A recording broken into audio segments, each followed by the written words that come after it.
In this lesson, you'll learn how to localize your app resources for specific languages and regions.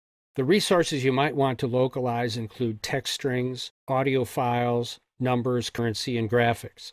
As an example, let's take a look at the strings resource file for the API Demos app. Open that, maximize the window, and it contains a large number of strings. As we've seen, it's over 1,000, and that's a lot to handle. However, all the default text is located in this single file. So to translate all this text to other languages, this file could be sent to a translation service with instructions to translate the text portion of each string, and that would be the characters that are shown here in black. You might want only a handful of different language translations, or you might want dozens, depending on your approach to your markets. Also, keep in mind that you can roll out support for different languages over time. You don't have to do them all at once. As you add translations to your app, when your app users update their devices with the latest version of your app, they'll automatically get any additional translations. And the system will use the translation for their country or region if it's available on the app. Otherwise, the default strings will be used. These defaults are often the English language versions, but they don't have to be. And you can add these translations without changing your Java code.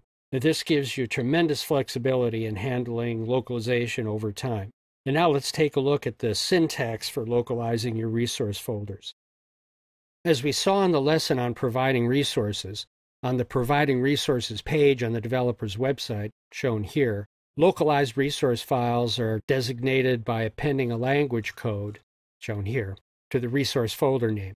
For example, FR for French.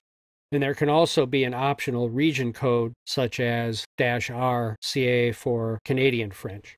The language codes are defined in the ISO spec 639-1, and a link is included here.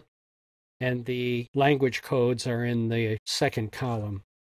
The region codes are specified in the ISO spec 3166, and there's a link here to that.